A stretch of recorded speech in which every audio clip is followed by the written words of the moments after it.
Don't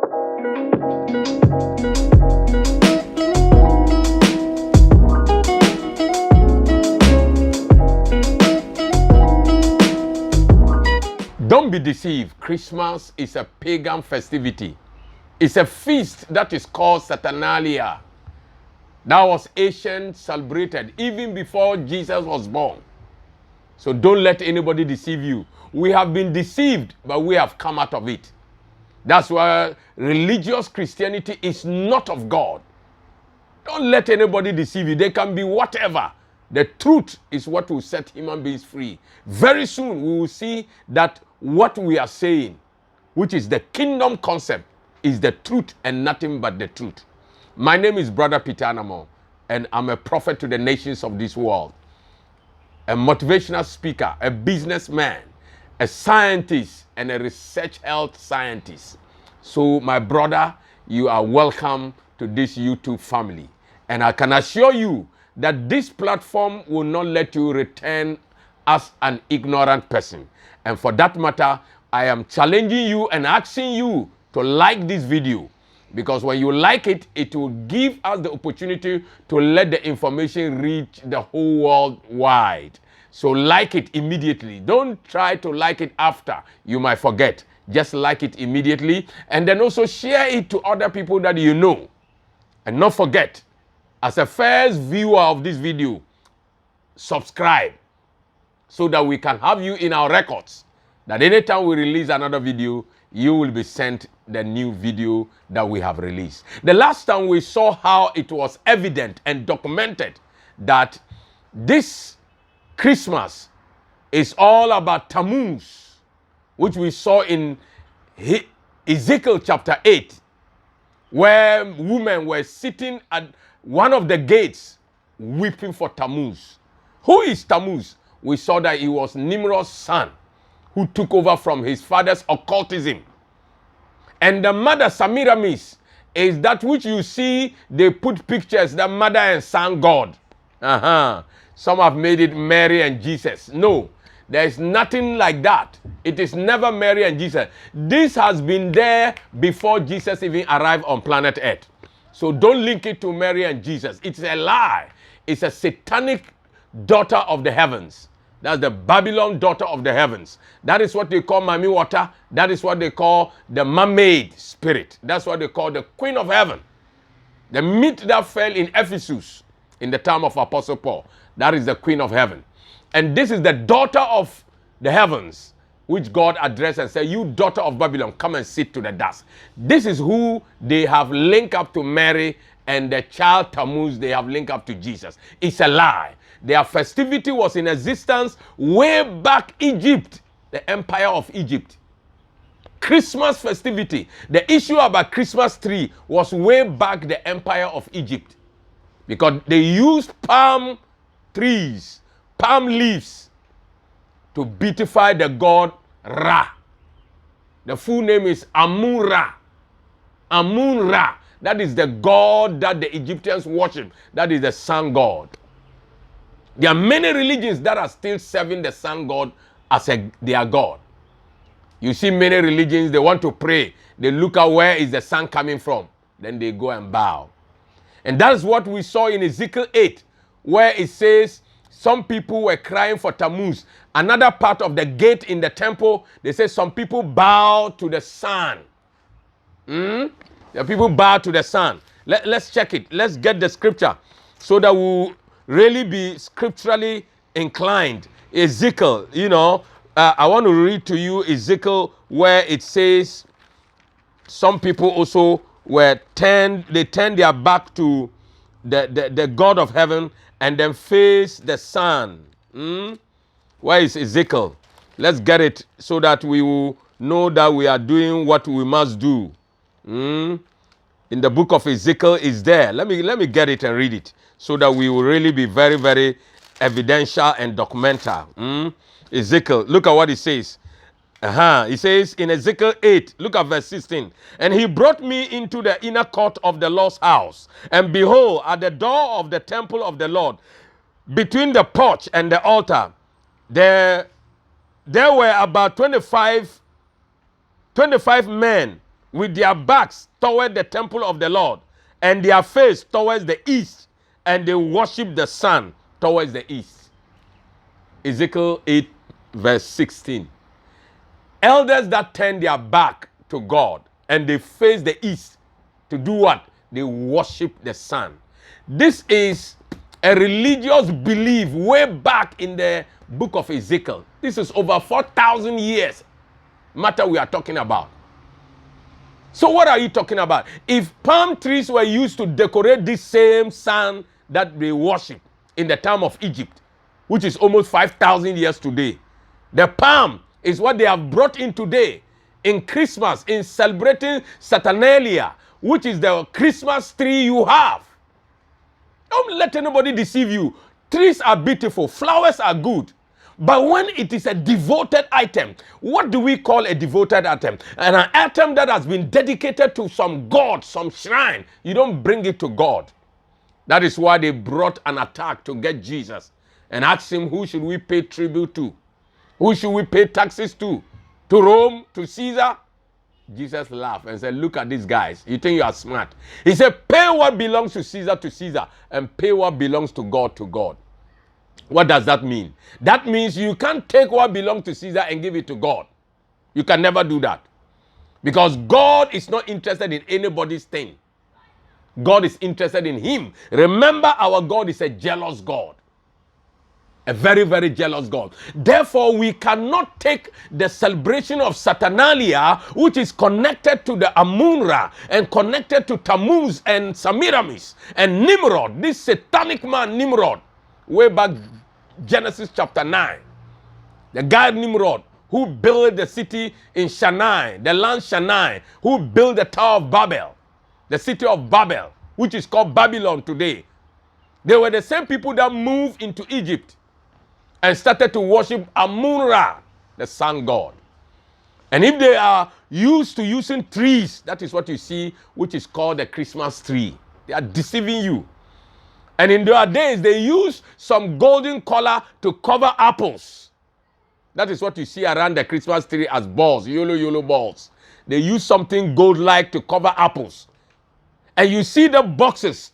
In Saturnalia, they celebrate and give out gifts to people. That is what is Christmas today. People giving gifts. People giving gifts. Don't participate in that. It's a satanic festivity. It's a satanic festivity. And you don't need to participate in it. Remember to like this video immediately. Just like it what you are watching. And share it to people that you know. Subscribe if you are a new person getting this video, because more are yet to come. These are mysteries that we are releasing. Hidden mysteries that the devil has used to cover the children of God in this world. All these things were happening. The Christmas tree is satanic. If you get it into your house, you get it in your church, what you have done is you have brought an altar that has been linked to a covenant with the devil, Saturnalia, the god of Agric, the god of the sun, Amun-Ra. The Egyptians worshipped thousands of years before Jesus was born. How can you dare connect it to Jesus? If you want to celebrate Jesus' birthday, go get the right date, first week of October. Go to the Jewish calendar, not the Julian Gregorian calendar, which is satanic calendar. So what are we talking about? We are talking about God's feeling about all these things. We saw how it has been linked to the festivity. What is the festivity all about? The pagan festivity every year is to renew their covenant with their devil. To renew their covenant with their devil. I'm not saying children of God should not celebrate Jesus' birthday. Even Jesus is not interested in it. He said, do this in remembrance of me. What is that? Communion. Finish. He is interested in nothing except communion. He said, bread. Take bread and drink wine and communion. So children of God can also organize their birthday for Christ.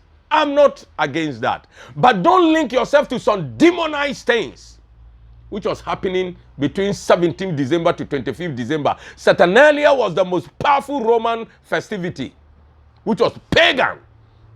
Between the month of 17th to 25th December, anybody can commit any crime. You can kill, you can rape, you can steal, you can loot, you can injure anybody. The law will not prosecute you. Why? They want the devil to operate in his fullness, to steal, to kill, and to destroy. That is exactly from 17th December to 25th December. How can you put Christ into this? How can you put Christ into this dirty thing? A devoted thing that is to the devil. When you want to say, people say, oh, we want to get the pagans to come on board. God doesn't need people who are not ready to serve him with their heart. Don't convince anybody. Don't force anybody to God. That is why the gate is narrow. But the gate that leads to destruction is wide. Narrow means what? Selected few. That's what the Bible says. Many are called, but few are chosen. God is not interested in crowd. God is not interested in crowd. Fake and dirty crowd, criminals. Call themselves all kinds of names. God is not interested in crowd. God is interested in people that will follow him truly from their heart, genuinely. If you get few people, it's okay. That's why the gate is narrow. So back to the issue. If you participate in this Christmas festivity, cooking and drinking, buying things to decorate your church, your office, your house, your whatever, look, we as children, we were infested with these demons. That's why our lives couldn't go well. Don't put your children into it. Don't buy Christmas things for your children. No. Just get them their decent clothes. Don't participate. Remain home and enjoy yourself as your normal meal. If you want to enjoy the year has ended, wait. 1st January, you can enjoy there. Thanking God after 31st night, when we have prepared you and you have entered, you can thank God in a celebration. And don't forget that there are things we are going to tell you before the 31st, before you enter the new year.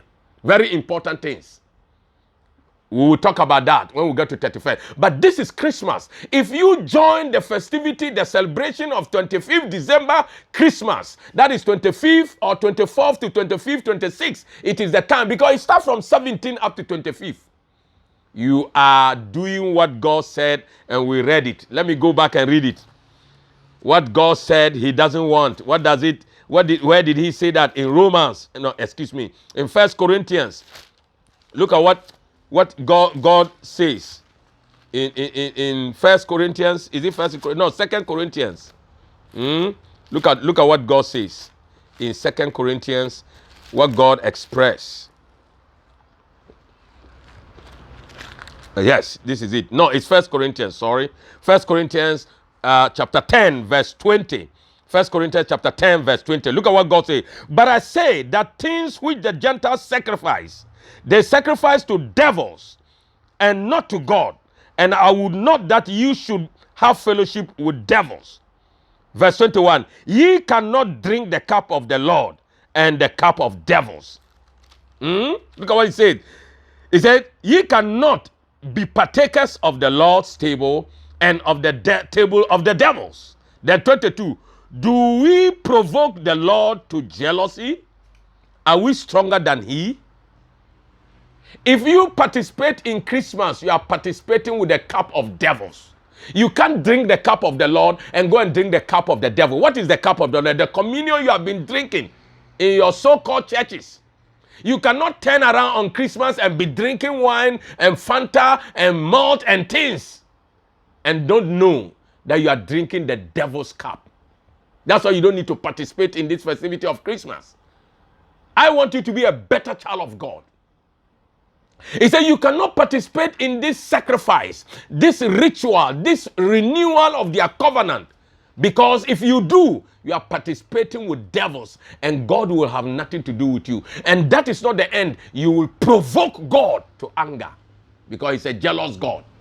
God does not want anybody to provoke him because covenants are involved in this place. If you make that mistake, you're entering the new year, you will be under the total influence and control by the devil. Nothing you can do. You can't become a proper citizen because you'll be a citizen that is being controlled by the devil. Remember, Jesus chose 12 disciples, but the devil continuously controlled Judas till the end. Why? Judas allowed himself and lacked knowledge, allowed himself. Even when Jesus was trying to rescue him, he refused. He said, one of you will betray me. He didn't mind. Just as I'm talking to you, if you don't mind and participate in Christmas festivity from the 17th to 25th, you have participated in that covenant and you will be provoking God. What is the importance and covenants here? When you do a covenant with the devil or whatever, God recognizes covenant. That's why they call him covenant keeping God. God does not joke with covenants. How do we know that? Let me take you back. I'm doing reference. I'm not preaching from the Old Testament. I have told you the Old Testament must not be preached. It must be a reference point. When we are talking about kingdom, then we'll take people back to make reference. Let's go to the book of Joshua. Look at the book of Joshua. I'm going to tell you a story that happened that was real. When Joshua took over from Moses' death, Joshua was conquering all the nations that he comes across. And what happened? A nation that was made up of people called the Gibeonites saw that they can't fight Joshua. So they wanted to make peace. So they wisely, you see how the devil is smart? And that's what he has done with you in Christmas. He has wisely roped his festivity, demonic pagan festivity, into God's house. That's what he did with Joshua. They wisely prepared themselves, carried old clothes, old bread, molded bread, old wine containers, and came to Joshua and lied to Joshua that we are coming from a far country. We have heard the good things the Lord is doing, and we want to make a covenant, a league. We want to make a peace covenant with you so that we will be part of you but not be your enemies. And look at what the Bible said in Joshua. Look at what the Bible said in Joshua. Look. Joshua what? 9. Look at verse 14. And the men took off their victuals and asked not counsel at the mouth of the Lord. And Joshua made a peace with them and made a league and with them to let them live. And the prince of the congregation swore unto them. And it came to pass at the end of 3 days after they had made the league with them that they heard that they were their neighbors and that dwell among them. You see, after Joseph received these people, Joseph should have told them, go and we will inquire from our Lord before we take a decision. Joshua lacked knowledge and failed. Didn't inquire of the Lord. Took a decision and said, oh, we receive you. We will make a league with you and make a covenant with you to live in peace with us. And after 3 days, then they realized that those people deceived them, but they were neighbors around. They were part of the enemy Joshua needed to wipe out. So what happened? Thousands of years later, these are the people that became part of the Israel family called the Gibeonites. Thousands of years later, look at what happened.